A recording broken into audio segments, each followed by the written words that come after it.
Hi, welcome to this special episode for my channel Vlad's Politik or Vlad's Politics, because this time it is about Sweden and the upcoming general elections taking place on the 11th September. As you maybe know, I'm living in Sweden, I'm a citizen here, living in Stockholm, and every 4 years I'm able to go and vote during the electoral process. And what is interesting with Sweden is that it's actually one of the oldest democratic societies in the history of our world. Or more precisely said, it's one of the oldest representative democracies where citizens are electing a parliament and a national government, so to say. So in this episode, I want to explain to you shortly, also based on my own experience, about the electoral process. So for the start, as mentioned earlier, the elections are taking place every 4 years. There are three main types of elections. You have the elections for your local level, your municipality. There are elections for regional level, which in this case is a subnational level, like, for example, the Stockholm region, or let's say Scania or the southern region, Gotland region, and so on. And also the main elections are the ones for the national parliament, or as it's called, Riksdag in Swedish. And as you can see here on the slide, in the Swedish parliament, there are 349 seats. So it means that 349 individuals, they have to be elected in order to represent the citizens of Sweden. And at the moment, there are 8 parties in the parliament. So recently, I received my electoral card or my voting card. And as you can see here a little bit on the left up corner, there is a government agency which is called Valmyndigheten, meaning like the agency for the elections. And this card is not only sent to all citizens in Sweden, but also to all residents that are above 18, so 18 plus, and are able to vote. And this is because in Sweden you are actually allowed to vote at the local level, so at your municipality level, even if you are a citizen of another EU member state, which is actually part of the European legislation and governance.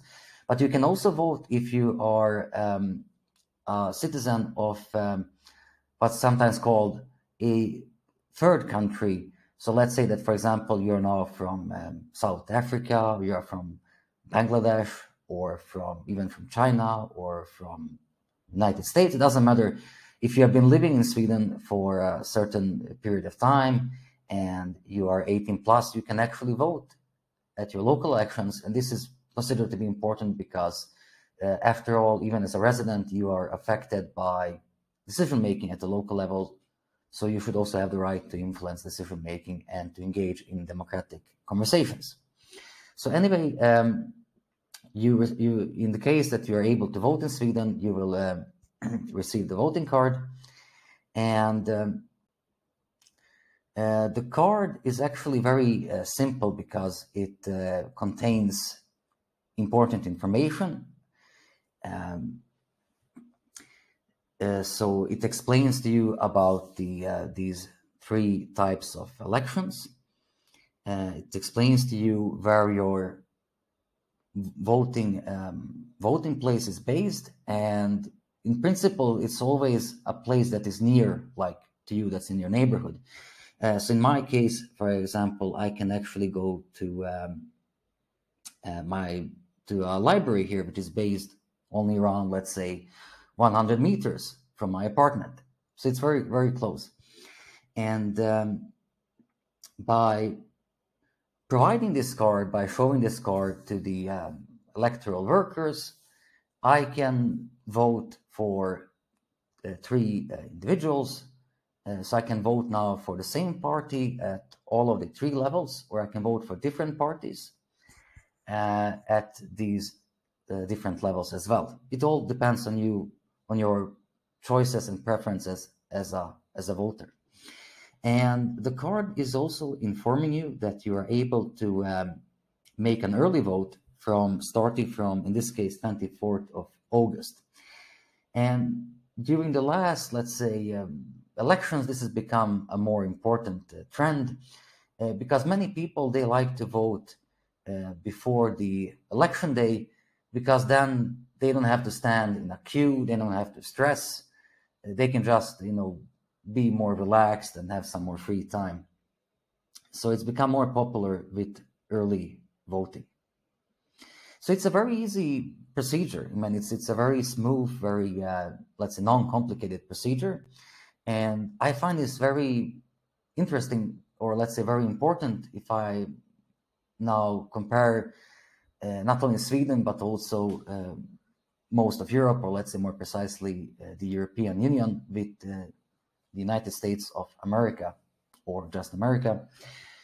Because in my work with democracy, I am aware of that there are many problems regarding voting rights.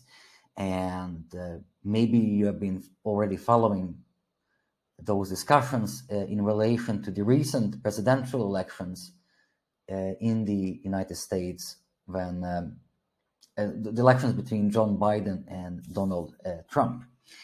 And I'm also making this video for my colleagues and friends in America. And I hope that this can also inspire you and all of the viewers based in the United States, or all Americans around the world, that it can inspire you, to show you that voting process can be done in a very easy way. And in this case, what I just forgot to mention is that the election day in Sweden is always on a Sunday. Why? Well, because it's a free day. So you don't have to, in principle, like most people, they don't have to ask their employer or their boss to get some, free time from work. You don't have to, stress from your job or some other assignment. But for the majority of people, Sundays are usually free and open, so you have time to go to vote.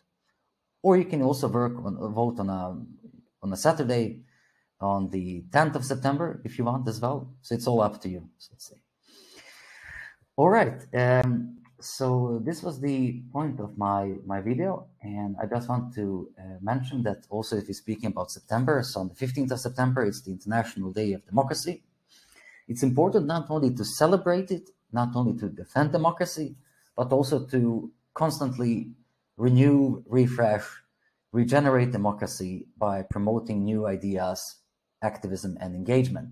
And this is partly why I'm working with ideas of liquid democracy, where the idea is that you can mix direct and representative democracy, and where you as an individual voter, you can actually delegate your votes to different delegates who can be both individuals or organizations, representing your views, your opinions in different topics like, let's say, energy, environment, economy, and so on.